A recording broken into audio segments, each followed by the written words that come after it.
ಚೆನ್ನಾಗಿ ಅಲ್ವಾ? ಸೊ ಏನೋ ಫೈನಲಿ ಏನು ಕೇಳಿದ್ರು ಅದು ಆಗಲೇಬೇಕು ಅಂತ ತೀರ್ಮಾನ ಮಾಡ್ಕೊಂಡಿದ್ವಿ.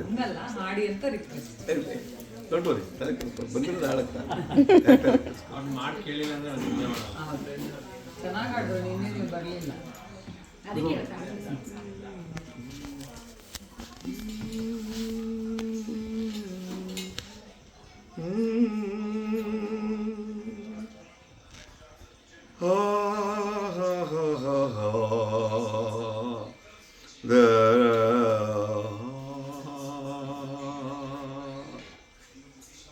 ಕಾಣದ ಕಡಲಿಗೆ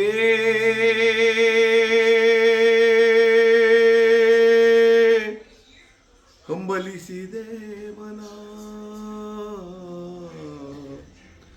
ಕಾಣದ ಕಡಲಿಗೆ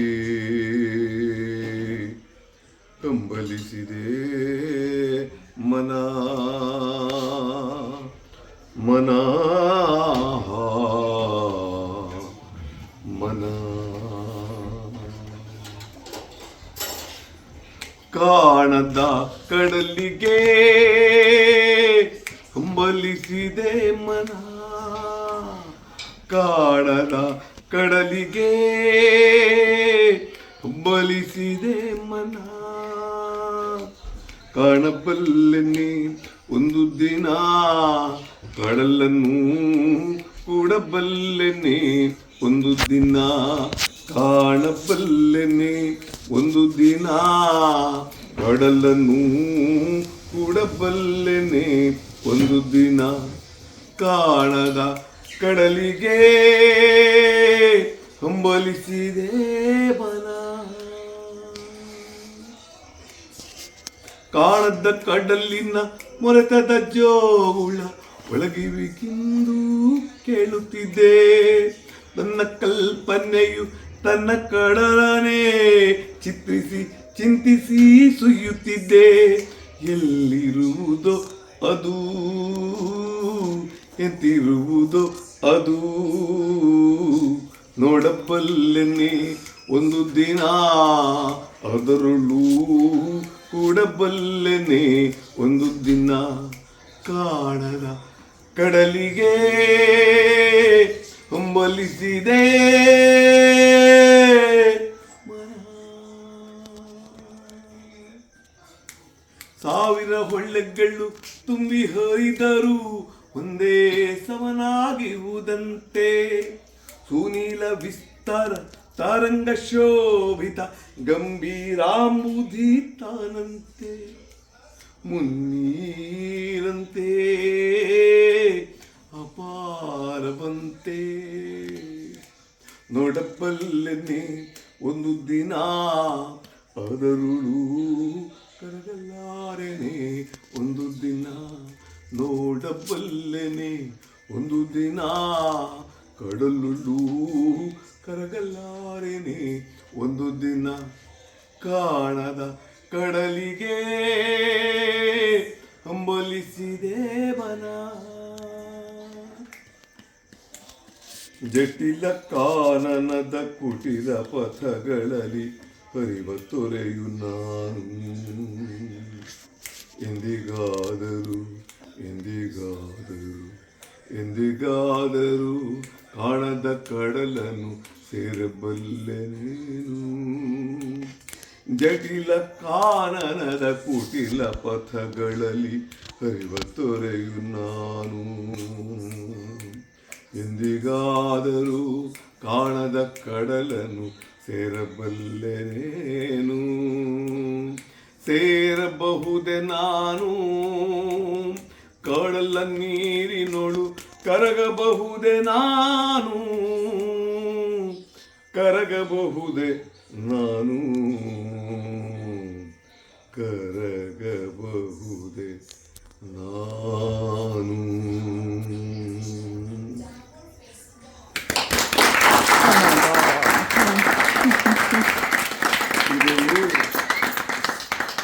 ನಿಮಗೆ ಬರೆದಿರೋದು ಏನು ಸರ್, ಏನಂದ್ಬಿಟ್ರಿ? ಕಾಣದ ಕಡಲಿಗೆ 3 ಹೊತ್ತು ಕಡಲ್ಲೇ ನೋಡ್ತಾ ಇರ್ತೀವಿ ನಾವು. ನಮಗೆ ಮೊದಲನೇ ಪ್ಯಾರ ಬಿಟ್ಬಿಡಿ. ಜಟಿಲ ಕಾನನದ ಕುಟಿಲ ಪಥಗಳಲ್ಲಿ ಹರಿವ ತೊರೆಯು ನಾನು. ನೀವು ಇವರು ಪಕ್ಕದಲ್ಲೇ ಇರ್ತೀರಿ, ಅವರು ಪಕ್ಕದಲ್ಲೇ ಇರ್ತಾರೆ, ಇವರು ಪಕ್ಕದಲ್ಲೇ ಇರ್ತಾರೆ, ಇವರು ಪಕ್ಕದಲ್ಲೇ ಇರ್ತಾರೆ. ಹೀಗೆ ಮಾಡೋಣ ಹಾಗೆ ಮಾಡೋಣ ಅಂತಾರೆ. ರಾಜೇಶ್ ಕೃಷ್ಣನ್ ಕರ್ಸೋಣ ಅಂದಿರ್ತಾರೆ, ಅವರು ಸಂಗೀತ ಕಟ್ಟಿ ಕರ್ಸೋಣ ಅಂದಿರ್ತಾರೆ, ಅವರು ವಿಜಯ ಪ್ರಕಾಶನ್ ಕರ್ಸೋಣ ಅಂದಿರ್ತಾರೆ. ಕಡೆಗೆಲ್ಲ ಆಯಿತು ಅಂತ ಬೇಕಾಗಿತ್ತಾ ಸಂಗೀತ ಕಟ್ಟಿ ನಾನು ರಾಜೇಶ್ ಕೃಷ್ಣನ್ನ ಕರ್ಸ್ಬೇಕು ಅಂತ ಹೇಳಿದ್ದೆ, ಏನೋ ಮಾಡ್ಕೊಳ್ಳಿ. ಜಟಿಲ ಕಾನನದ ಕುಟಿಲ ಪಥಗಳಲ್ಲಿ ಹರಿವ ತೊರೆಯು ನಾನು. ನಮ್ಮ ಜೊತೆನೇ ಇರುತ್ತೆ ಪಕ್ಕದಲ್ಲೇ. ಆ ಕುಟಿಲ ಪಥ ಅನ್ನೋದಿದೆಯಲ್ಲ, ಅದು ನಮಗೆ ಮೋಸ ಮಾಡೋಂಥ ದಾರಿ, ಅದು ನಮ್ಮನ್ನು ಹಾದಿ ತಪ್ಪಿಸ್ಬಿಡುತ್ತೆ. ಹೀಗಾದಾಗ ಏನಾಗ್ಬಿಡುತ್ತೆ, ಕನ್ಸ್ಟ್ರಕ್ಟಿವ್ ವರ್ಕ್ ಇರ್ತಲ್ಲ, ಅದು ಬೇರೆ ಬೇರೆ ಬೇರೆ ಬೀಳಲುಗಳಾಗೋದು, ಬೇರಾಗಲ್ಲ, ಬೀಳಲುಗಳು ನೇತಾಡ್ತಲ್ಲ ಹಾಗಾಗಿ. So constructive. ಸೊ ಜಟಿಲ ಕಾನನದ ಕುಟಿಲ ಪಥಗಳಲ್ಲಿ ಹರಿಯುವ ತೊರೆ ಎಂದಿಗಾದರೂ ನಂದೇನು ವಿಷನ್ ಇದೆ, ನಾನು ಯಾವಾಗಲಾದ್ರೂ ಸರಿ ಸೇರ್ತೀನ, ನಿನ್ನೊಳಗಡೆ ಕರ್ಗೋಗ್ತೀನ ಅಂದರೆ ಅದೇನು ಅಂದರೆ ಯಾವತ್ತಾರು ದಿನ ಕನ್ನಡ ಬರೋ ಕಟ್ಟೆ ಕಟ್ತೀನಲ್ವ, ಗ್ಯಾರಂಟಿ ಆಗೇ ಆಗುತ್ತಲ್ವ. ಸೊ ಮನಸ್ಸಿನಲ್ಲಿರುವ ಕುಟಿಲ ಪಥಗಳನ್ನು ಹೊರಕ್ಕೆ ಬಿಸಾಕಿ, ಅಂದರೆ ನೀವು ವಿಷಯನ ಅಂತಲ್ಲ ಅದರ ಅರ್ಥ. ಕಮಿಟಿಲಿರೋರು ಕನ್ಸ್ಟ್ರಕ್ಟಿವ್ ಆಗಿದ್ರು, ಹೊರಗಡೆ ಇರುವ ಕಾಣದ ಕೈಗಳು ಹೊಟ್ಟೆಯಲ್ಲಿ ಸಂಕಟವನ್ನು ಪಡುತ್ತಾ ಒದ್ದಾಡುತ್ತಾ ಕಾಲ ಎಳೆಯುವ ಪ್ರಯತ್ನಗಳನ್ನು ಮಾಡುತ್ತದೆ. ಇದೊಂಥರ ಏನಾಗ್ಬಿಡುತ್ತೆ, ಆ ಹೊಟ್ಟೆ ಕಿಚ್ಚು ಏನು ಮಾಡುತ್ತೆ ಅಂದರೆ ಆ ಪ್ರಯತ್ನವನ್ನು ಭಗ್ನಗೊಳಿಸುವ ಪ್ರಯತ್ನಗಳನ್ನು ಮಾಡ್ತಾರೆ ಈ ಕಾರಣದ ಕೈಗಳು. ಹಾಗಾಗಿ ನಮ್ಮ ಗುರಿ ಏನಾಗಬೇಕು ಅಂದರೆ, ಏನು ಕಾಣ್ತಾ ಇದೆ ಭೀಮಾ, ಮರ ಕಾಣ್ತಾ ಇದೆ, ಮರನೇ ಕಿತ್ತು ಬಿಸಾಕ್ಬಿಡೋಣ, ಆಗಲ್ಲ ನಿನ್ನ ನಡಿ. ಏನು ಕಾಣ್ತಾ ಇದೆ ದುರ್ಯೋಧನ, ಕಾಣ್ತಾ ಇದೆ ಆಕಾಶ ಕಾಣ್ತಾ ಇದೆ, ಕೊಂಬೆಗಳೆಲ್ಲ ಕಾಣ್ತಾ ಇದೆ, ಓ ದೊಡ್ಡ ಮರ, ನಿಂಗೂ ಆಗಲ್ಲ ನಡಿ. ಏನು ಕಾಣ್ತಾ ಇದೆ ಅರ್ಜುನ, ಕಣ್ಣು ಮಾತ್ರ ಕಾಣ್ತಾ ಇದೆ. ನೀನು ಹೊಡಿಬೋದು, ಹೊಡಿ, ಪಕ್ಷಿ ಕಣ್ಣು ನೀನು ಹೊಡಿಯೋಕ್ಕೆ ಸಾಧ್ಯ ಆಗುತ್ತೆ. ನಿಮಗೆ ಕಾಣ್ತಾ ಇರೋದು ಕಣ್ಣು ಕಣ್ಣು ಕಣ್ಣು ಅಂದರೆ ಆ ಕನ್ನಡ ಭವನ ಅವನು ಬೈತಾನ, ದುಡ್ಡು ತಿನ್ಕೊಂಡು ಹೋದ ಗುರು, ಈ ಕಿವಿ ಪೈಪ್ ಹಾಕೊಂಡ್ಬಿಡ್ಬೇಕು ಈ ಕಡೆ. ಅದಕ್ಕೆ ಮಧ್ಯದಲ್ಲಿ ಏನು ಜಾಗ ಇರಬಾರ್ದು, ಈ ಕಡೆ ಹಾಕಿದ್ರೆ ಅದು ಈ ಕಡೆ ಅದು ಆಗಲ್ಲ, ಅದು ಆಗಲ್ಲ. ನೋಡಿ ಯಾವುದು, ವಾಟ್ ಈಸ್ ದಿ ಪ್ರಾಕ್ಟಿಕಾಲಿಟಿ ಎಲ್ಲಿರುತ್ತೆ. ಇಷ್ಟು ಜನ ನನ್ನ ಪ್ರೀತಿಸೋರು ಇದ್ದೀರಲ್ವಾ, ನನಗೆ ಬೆಳಗ್ಗೆ ತಿಂಡಿ ಸಿಗ್ಲಿಲ್ಲ ಅಲ್ವಾ, ಉಪ್ಪಿಟ್ಟು ತಿಂದೆ ಅಲ್ವಾ ನೀನು ಹೇಳಿದ್ರಲ್ವಾ, ಯಾಕೆ ಈ ಮಾತು ಹೇಳ್ತೀರಿ ಅಂದರೆ ಪ್ರಾಕ್ಟಿಕಾಲಿಟಿ ಅದು ಇಲ್ಲೇ ಇರುತ್ತೆ. ಅದು ನಿಮ್ಗೆ ಯಾರ್ದಾರು ಮನಸ್ಸು, ನಾನು ನಿಮ್ಗೆ ಫೋನ್ ಮಾಡಿದ್ರೆ ಏನು ಸಿಗ್ತಾ ಇಲ್ಲ ಅಂದ್ರೆ ನೀವೇನೋ ಮಾಡ್ತಿದ್ದೆ ಅಲ್ವಾ ಯಾರಿಗಾದ್ರೂ ಫೋನ್ ಮಾಡಿ, ನೀವು ಸಿಗ್ತಾ ಇಲ್ಲ ಅಂದರೆ ಅವ್ರ ಕೆಲಸ ಬಿಟ್ಬಿಟ್ಟು ಅವ್ರು ಸರಿ, ನಾವು ಎಲ್ಲಿದ್ದು ಅಲ್ಲಿ ಹುಡುಕೊ ಬಂದು ನೀವು ಅದು ಕೊಟ್ಬಿಟ್ಟು ಹೋಗ್ತೀವಿ. ನಂಗೆ ಗೊತ್ತು, ಐ ಡೋಂಟ್ ವಾಂಟ್. ನನಗೆ ಆ ಕ್ಷಣದಲ್ಲಿ ನಂಗೆ ಏನು ಬೇಕು ಅಂದರೆ, ನೀವು ಮಾಡ್ತಾ ಇರಲ್ಲ, ನೀವು ಕನಸು ಕಾಣ್ತಾ ಇರಲ್ಲ, ನಾನು ಆ ಕನಸು ಕಾಡ್ತಾ ಇದ್ದೀನಿ. ಯಾವತ್ತದಾಗುತ್ತೆ, ನಾನು ಇರುವಾಗಲೇ ಆಗುತ್ತಲ್ವ, ನಾಳೆ ಆಗುತ್ತಲ್ವ, ಮುಂದಿನ ವರ್ಷ ಆಗ್ಬೋದಲ್ವ, ಮುಂದಿನ ವರ್ಷ ಅಟ್ಲೀಸ್ಟ್ ಒಂದು ಹಂತಕ್ಕಾದ್ರೂ ಮುಂದಕ್ಕೆ ಹೋಗ್ಬೋದು. ಈ ಥರದ್ದು ಯಾಕೆ ಇದನ್ನು ಹೇಳ್ತಿದ್ದೀನಿ ಅಂದರೆ, ಎಲ್ಲರ ಮನಸ್ಸುಗಳು ಒಂದೇ ಥರ ಇರಲ್ಲ. ನೀವು ಸಾಧ್ಯವಾದಷ್ಟು ಮಟ್ಟಿಗೆ ಹೊರಗಡೆ ಏನಾದರೂ ಕೆಟ್ಟ, ಇದು ನಮ್ಮಲ್ಲಿ ತುಂಬ ಒಂದು ದೊಡ್ಡ ಸಮಸ್ಯೆ ಏನು ಅಂದರೆ, ಹೊರಗಡೆ ನಾವು ನಮ್ಮನ್ನು ಹೊಗಳಿದ ತಕ್ಷಣ ನಮ್ಗೆ ಆಪ್ಯಾಯಮಾನ ಅನಿಸ್ಬಿಡುತ್ತೆ. ಯಾರಾದ್ರೂ ನಮ್ಮ ಬಗ್ಗೆ ಕೆಟ್ಟದಾಗ ಅಂದರು, ನಿಮ್ಮ ಬಗ್ಗೆ ಏನೋ ಅಂದ್ಬಿಡ್ತಾರೆ, ನಿಮ್ಮ ಬಗ್ಗೆ ಏನೋ ಹೇಳ್ತಾರೆ, ಹೀಗಂತೆ ಅಂತ. ನಾವು ಕೇಳಿಸ್ಕೋಬೇಕಾಗಿರೋದು ಕೆಟ್ಟದ್ದನ್ನೇ. ಗುರು ನಿಮ್ಮ ಬಗ್ಗೆ ಹೇಗೆ ಮಾತಾಡ್ತಾ ಇದ್ರು, ನಿಮ್ಮ ಬಗ್ಗೆ ಮತ್ತು ಶಂಕರ ಹಾಗೆ ಮಾತಾಡ್ತಾ ಇದ್ದಪ್ಪ, ಸ್ವಲ್ಪ ಹುಷಾರಾಗಿರೋ ಅಂದರೆ ನಾವು ಕೆಟ್ಟದ್ದನ್ನು ಕೇಳಿಸ್ಕೊಳ್ಳೋದು ಅಭ್ಯಾಸ ಮಾಡ್ಕೊಂಬಿಟ್ರೆ, ನಾವು ಆ ಕೆಟ್ಟದ್ದನ್ನು ತೆಗೆದುಹಾಕೋದು ಹೇಗೆ ಅಂತ ಚರ್ಚೆ ಮಾಡೋಕ್ಕೆ ಅನುಕೂಲ ಆಗುತ್ತೆ. ನೀನು ಬಿಡಪ್ಪ ಮಾಡ್ತೀಯ ಅಂದ್ರು ಮುಂದಕ್ಕೆ ಹೋಗ್ಬಿಟ್ರೆ, ಆ ತಲೆಯಲ್ಲಿರುತ್ತೆ ದವಕ್ಕ ತೆಗೆದಾಕ್ಬಿಟ್ಟು ಮೇಲ್ಗಡೆ ಚಪ್ಪಡಿ ಹಾಕ್ಬಿಟ್ಟು ಮೇಲೆ ನಿಂತ್ಕೊಬಿಡ್ತಾರೆ ಟೈಲ ವಿವೇಕಾನಂದ ಪೋಸ್ ಕೊಟ್ಟು. ನಮ್ಮ ಪರ್ಕಲ್ ಒಂದು ಸೊಲ್ಯೂಷನ್ ಇದೆ, ವಿಕಿಪೀಡಿಯಾ ಅಂತ ಒಬ್ಬಿದ್ದಾರೆ, ಅವ್ರಿಗೆ ನಾವೇನು ಮಾಡೋದಂದ್ರೆ ಈ ಥರ ಒಂದು ಪ್ರಾಬ್ಲಮ್ ಇದೆ ಅಂತ ಕೊಟ್ಟರೆ ಸಾಕು, ಅವರು ಇದು ಹಂಗಾಗುತ್ತೆ 2013 ಅದಕ್ಕೆ ಹಿಂಗೆ ಮಾಡಿದ್ವಿ. ಇವರ ನಮ್ಮ ವಿಕಿಪೀಡಿಯಾ. ನಾನು ತುಂಬ ಪಾಸಿಟಿವ್ ಎನರ್ಜೀಸ್, ತುಂಬ ಪಾಸಿಟಿವ್ ಮನಸ್ಸುಗಳನ್ನು ನಿನ್ನೆ ಸಾಕ್ಷಾತ್ಕಾರವಾಗಿ ಕಣ್ಣೆದುರುಗಡೆ ನಾನು ನೋಡಿದ್ದೀನಿ. ಯಾಕೆಂದರೆ ಯಾವನೂ ಅಧ್ಯಕ್ಷ ಅಲ್ಲ, ಯಾವನೂ ಕಾರ್ಯದರ್ಶಿ ಅಲ್ಲ, ಯಾವನೂ ಡೈರೆಕ್ಟರ್ ಅಲ್ಲ, ಎಲ್ಲರೂ ಕೆಲಸಗಾರರು ಅಂತ ಕೆಲಸ ಮಾಡಿದ್ದೀವಿ. ಹಾಗಾಗಿ ನಿನ್ನೆ ಯಶಸ್ಸಾಗಿದ್ದು. ನಾನು ಅಧ್ಯಕ್ಷ ಅಂತ ಟೇಬಲ್ ಅಕ್ಕ ಈ ಕಾರ್ಯಕ್ರಮ ಕಂಪ್ಲೀಟು ಹಾಳ. ನೀವು ಗೆದ್ದಿರೋದು ಯಾವ್ದ್ರಿಂದ ಅಂದರೆ ನಿಮಗೆ ಯೂನಿಟಿ ಇದೆಯಲ್ಲ, ನಾನು ಅದನ್ನೇ ನಿನ್ನೆ ಹೇಳಿದ್ದೆ. ಕಟ್ಟೋಣ ನಾಡಲು ಕಟ್ಟೋಣ, ನಾವು ನೀವು ಸೇರಿ ಒಂದಾಗಿ ಮುಟ್ಟೋಣ. ಎಲ್ಲಿಗೆ ಮುಟ್ಟಬೇಕು? ಮಾಡಲು ಮುಟ್ಟೋಣ. ನಿಮ್ಮನ್ನು ನೋಡಿ ತಾರೆಗಳೇ, ಸ್ಟಾರ್ಸ್ ಇದೆಯಲ್ಲ, ಅದು ನಿಮಗೆ ಬಂದು ಆಶೀರ್ವಾದ ಮಾಡ್ಬಿಟ್ಟು ಹೋಗ್ಬಿಡ್ಬೇಕು. ನಾವು ಬಂದು ಆ ಥರ ನಿಮ್ಮ ಪ್ರಯತ್ನ ನಿಜವಾಗ್ಲೂ ತುಂಬ ಚೆನ್ನಾಗಿದೆ, ಪ್ರಾಮಾಣಿಕವಾದ ಪ್ರಯತ್ನ ಇದೆ, ತುಂಬ ಒಳ್ಳೆಯ. ಒಂದು ಮಾತಂತೂ ಮತ್ತೆ ಮತ್ತೆ ಬಹುಶಃ ನಾನು ಕನ್ನಡ ಭವನದ ಉದ್ಘಾಟನೆ ದಿನವೂ ಈ ಮಾತು ಹೇಳ್ತೀನಿ. ನಾನು ತುಂಬ ಅಪರೂಪ ನಿಮ್ಗೊಂದು ಒಳ್ಳೆ ಟೀಮ್ ಸಿಕ್ಕಿದೆ. ಈ ಥರ ಒಂದು ಯಂಗ್ ಆ್ಯಂಡ್ ಎನರ್ಜೆಟಿಕ್ ಸಮಾನ ಮನಸ್ಸುಗಳು ಸಿಕ್ಕೋದು ತುಂಬ ಕಷ್ಟ. ಕಾರಣ ಯಾಕಾಗುತ್ತೆ ಹೇಳ್ಬಿಡ್ತೀನಿ. ನಂಗೆ ಗೊತ್ತಿಲ್ಲ ನೀವೇನೇನು ಕೆಲಸ ಮಾಡ್ತೀರಿ ಅಂತ, ಸುಮ್ಮನೆ ಹೇಳ್ತೀನಿ. ಇವರು ಬಹುಶಃ ಯಾವುದೋ ಒಂದು ಕಂಪನಿ ಓನರು ಅಂತ ಇಟ್ಕೊಬಿಡಿ. ಇವ್ರಿಗೊಂದು 25 ಲಕ್ಷ ಬರ್ತವೆ ತಿಂಗಳಿಗೆ, ಇನ್ನು ಅವ್ರಿಗೊಂದು 25 ಕೋಟಿ ಬರುತ್ತೆ ಅಂತ, ಇನ್ನೊಬ್ಬಂಗೆ 2 ಲಕ್ಷ ಬರುತ್ತೆ ಅಲ್ವಾ?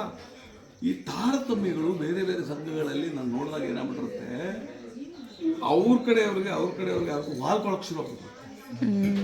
ಬಟ್ ಇಲ್ಲಿ ನಾನೇನು ಹೇಳ್ತಾ ಇದ್ದೀನಿ, ಇದೆಯೋ ಇಲ್ವೋ ಬೇರೆ ವಿಚಾರ. ನಾನು ಹೇಳೋದು, ಇಲ್ಲಿ ಬಂದ ಮೇಲೆ ಏನೋ ಒಂದು ಬಹಳ ದೊಡ್ಡ ಕೆಲಸಕ್ಕೆ ನೀವು ಒಂದು ಕೈ ಹಾಕ್ಬಿಟ್ಟಿದ್ದೀನಿ. ಆ ಕೆಲಸ ಆಗೋ ತನಕ ಕಷ್ಟವೋ ಸುಖವೋ. ಕನ್ನಂಬಾಡಿ ಕಟ್ಟುವಾಗ ಮಹಾರಾಜರು ರಾಜ್ಯಕ್ಕೆ ಅನ್ನ ಕೊಡೋರು, ಒಂದು ನಿಮಿಷ ಆಮೇಲೆ ಮಾತಾಡ್ತಾರಲ್ಲ, ಮಹಾರಾಜರು ಅವರು ಒಡವೆನ ತಗೊಂಡು ಹೋಗಿ ಅಲ್ಲಿ ಅಡ ಇಟ್ಬಿಟ್ಟು ದುಡ್ಡು ತಗೊಂಡು ಕನ್ನಂಬಾಡಿ ಮಹಾರಾಜರು ಅಡ ಇಡುವಂಥ ಪರಿಸ್ಥಿತಿ ಬಂದಿದೆ. ಅಂದರೆ ಮನಸ್ಥಿತಿನ ನಾವೇನು ಯೋಚನೆ ಮಾಡಬೇಕು ಅಂದರೆ, ಕನ್ನಂಬಾಡಿ ಕಟ್ಟೆ ಆಗೋದು ಮುಖ್ಯ ಅನ್ನೋದು ಅವ್ರ ಮನಸ್ಸಲ್ಲಿ. ಮಹಾರಾಜರಿಗೆ ಆಗೋದು ನಾವೇ ಆಗಲಿ ಅಲ್ವಾ? ಸೊ ನಾನೇನು ಹೇಳಕ್ಕೊಟ್ಟೆ, ನಾವು ಕನ್ನಡ ಕಟ್ಟೋ ಕೆಲಸಕ್ಕೆ ಹೊರಟಾಗ ಈ ಥರ ಅನೇಕ ಏಳು ಬೀಳುಗಳು ಬರುತ್ತೆ. ಮತ್ತೆ ನಿಮ್ಮೆಲ್ಲರಿಗೂ ಒಂದು ಮಾತು ಹೇಳ್ತಿದ್ದೀನಿ, ನಾನು MLAನೂ ಅಲ್ಲ, ನಾನು ಮಂತ್ರಿನೂ ಅಲ್ಲ, ನಾನು ಮುಖ್ಯಮಂತ್ರಿನೂ ಅಲ್ಲ, ನಾನು ನಿಮ್ಮ ಸಂಘದ ಒಬ್ಬ ಸಾಮಾನ್ಯ ಕಾರ್ಯಕರ್ತ. ಈ ಸಂಘಕ್ಕೆ ಏನಾಗಬೇಕು, ಬ್ರಿಡ್ಜ್ ಆಗೋ ಕೆಲಸ ಏನು ಬೇಕೋ ಅದನ್ನು ನಾನು ಮತ್ತು ನಾವು ಮಾಡ್ತೇವೆ. ಆ ವಿಷಯ ಬೇರೆ. ಬಟ್ ನಾಳೆ ಆಗ್ಬಿಡ್ತಾ ಸರ್, ಮುಂದಿನ ವಾರ ಒಂದು ಆದೇಶ ಆಗ್ಬೋದ, ಮುಂದಿನ ತಿಂಗಳು ಒಂದು ನಮ್ಮ ಅಕೌಂಟಿಗೆ ದುಡ್ಡು ಬಂದುಬಿಡ್ಬೋದ? ಅಲ್ಲ, ನೀವು ಮುಂದಿನ ತಿಂಗಳು ಬಂದು ಪ್ರಯತ್ನ ಮಾಡಿದ್ರೆ ಮುಂದಿನ ವರ್ಷಕ್ಕೆ ಒಂದು ಆದೇಶ ಆದರೆ ನಿಮ್ಮ ಪುಣ್ಯ. ಅದು ವ್ಯವಸ್ಥೆ ಹೀಗಿರುತ್ತೆ. ಅಫ್ಕೋರ್ಸ್ ನನಗೆ ಗೊತ್ತಿಲ್ದಾನೆ ನಿಮ್ಗೆ ಯಾರೋ ಒಬ್ಬರು ತುಂಬ ಚೆನ್ನಾಗಿ ಗೊತ್ತಿರೋ ಮಂತ್ರಿ ಇರ್ಬೋದು, ಆಯ್ತಾ, ಚಿತ್ರದುರ್ಗ ಯಾರೋ ಗೊತ್ತಿರೋ ಮಂತ್ರಿ ಇರ್ಬೋದು, ಪ್ರಸನ್ನಂಗೆ ಯಾರೋ ಗೊತ್ತಿರೋ ಮಂತ್ರಿ ಇರ್ಬೋದು, ಉಪಮುಖ್ಯಮಂತ್ರಿ ಇರ್ಬೋದು. ಮೊನ್ನೆ ಮಾತಾಡ್ತಾವರು ಸಿದ್ದರಾಮಯ್ಯನ ಮಗನ ಕಾಂಟ್ಯಾಕ್ಟ್ ಮಾಡೋ ಪ್ರಯತ್ನ ಮಾಡ್ತಿದ್ದೀವಿ ಅಂತ ಹೇಳೋದು, that is good channel of course. ಆಯ್ತಾ, ಕುಮಾರಸ್ವಾಮಿ ಯಾರು ಚೆನ್ನಾಗಿ ಅದೊಂದಿಲ್ಲ ಸರ್, ಕೃಷ್ಣ ಬೈರೇಗೌಡರು ಅವ್ರ ಫ್ಯಾಮಿಲಿ ಫ್ರೆಂಡು, ಅವರನ್ನು ಮಾಡ್ತಾರೆ. ಒನ್ ಆಫ್ ದಿ ಬೆಸ್ಟ್ ಅವ್ರ ತಂದೆನೇ ಅವ್ರಿಗೆ ಗುರುಗಳು. ಏನು one of the best minister ಏನು ಕರ್ನಾಟಕ ಅಂದರೆ ನಂಬರ್ 1 ಕೃಷ್ಣ ಬೈರೇಗೌಡ. ಆಮೇಲೆ ಸುಳ್ಳು ಮೋಸ ಏನೂ ಇಲ್ಲ. ಆಮೇಲೆ ಈಗಲೂ ಮನೆಗೆ ಹೋಗ್ತಾ ಇದ್ದಾರೆ. ಆ ಮನುಷ್ಯ ಎಷ್ಟು ಒಳ್ಳೆಯವರು ಅಂದರೆ, ಈಗ ಸಪೋಸ್ ಈಗ ಸಿಗ್ತಾರೆ, ನಾನು ಹೋಗುವಾಗ ಇದು ಹೊರಟ್ಬಿಡ್ತಾ ಇರ್ತಾರೆ ಅಂತ, ಸರ್ ನಮಸ್ಕಾರ, ನಾನು ಕಾರ ಹಿಡಿದ್ಬಿಟ್ಟು ಸರ್ ನಮಸ್ಕಾರ ಕಿಕ್ಕಿರಿ ಬರೀ ಒಂದು ನಿಮಿಷ ಹೇಳಿ ಕಿಕ್ಕಿರಿ ಅಂತ. ಸರ್ ಏನಿಲ್ಲ, ನೀವು DC ಮಂಡ್ಯಾಗ ಒಂದು ಫೋನ್ ಮಾಡಿ, ಏನು ವಿಷಯ, KS ನರಸಿಂಹಸ್ವಾಮಿ ಟ್ರಸ್ಟ್ ಕೆಲಸ ನಡೀತಾ ಇದೆ, ನಮಗೆ ಜಾಗ ಕೊಡೋ ವಿಚಾರದಲ್ಲಿ ಏನೋ ಒಂದು ಚೂರು ತರಲೆ ಮಾಡ್ತಾ ಇದ್ದಾರೆ DC, ಯಾರು Mandya DC KS Narasimhaswamy trust ಅಲ್ಲ, ಓಕೆ ನಾನು ಮಾತಾಡ್ತೀನಿ ಬಿಟ್ಟೋಗ್ಬಿಡ್ತಾರೆ. ಬೇರೆ ಮಂತ್ರಿ ಹೀಗಂದ್ರೆ ಅದು ಕಸದ ಬಿಟ್ಟಿಗೆ ಬೀಳ್ತು ಅಂತ ಅರ್ಥ. ಆ ಚೀಟಿನ ಕೈಯಲ್ಲಿ ಇಟ್ಕೊಂಡ್ಬಿಟ್ಟು ಓಕೆ ನಾನು ಮಾತಾಡ್ತೀನಿ, ಥ್ಯಾಂಕ್ ಯು ಚೂರು ಮೀಟಿಂಗ್ ಇದೆ ಹೊರಡ್ಲಾ ಕ್ಯಾಬಿನೆಟ್ ಹೊಟ್ಟೋಗ್ತಾ ನಂಬ್ತಿರೋ ಬಿಡ್ತಿರೋ. 4:15 ಕ್ಯಾಬಿನೆಟ್ ಮುಗಿಯುತ್ತೆ ಮೀಟಿಂಗು, 5:15 ಫೋನ್ ಬರುತ್ತೆ, ಕಿಕ್ಕೇರಿ ಅವರೇ ಅದೇ ನೀವು DC ಮಾತಾಡಿ ಅಂತ ಹೇಳಿದ್ರಲ್ಲ, ಕುಮಾರ್ ಅಂತ DC ಮಾತಾಡ್ತಾನೆ, ನಿಮಗೆ ನಾನು ಹೇಳಿದ್ದೀನಿ, ಅವ್ರ ನಂಬರ್ ಕಳಿಸಿದ್ದೀನಿ ನಿಮ್ಗೆ. ಏನಾದ್ರು ಅವ್ರು ಮಾಡಲಿಲ್ಲ 5 ಗಂಟೆ 6 ಗಂಟೆಗೆ ಅಂದರೆ ನೀವು 7:30 8 ಗಂಟೆ ಮೇಲೆ ನೀವೇ ಅವ್ನು ಮಾಡಿ ನನಗೆ ಅವ್ರ ನಂಬರ್ನ ನಂಗೆ ಫಾರ್ವರ್ಡ್ ಮಾಡಿರ್ತಾರೆ. ನಾನು ಅವ್ರಿಗೆ ಫೋನ್ ಮಾಡೋಂಥ ಪರಿಸ್ಥಿತಿ ನಿರ್ಮಾಣ ಆಗಲ್ಲ, ಯಾಕೆಂದರೆ ಅವ್ರು ಹೇಳಿದ 10 ನಿಮಿಷಕ್ಕೆ 15 ನಿಮಿಷಕ್ಕೂ ನಂಗೆ ಅವ್ರ ಫೋನ್ ಬಂದಿರುತ್ತೆ, ನನ್ನ ಕೆಲಸ ಆಗಿರುತ್ತೆ.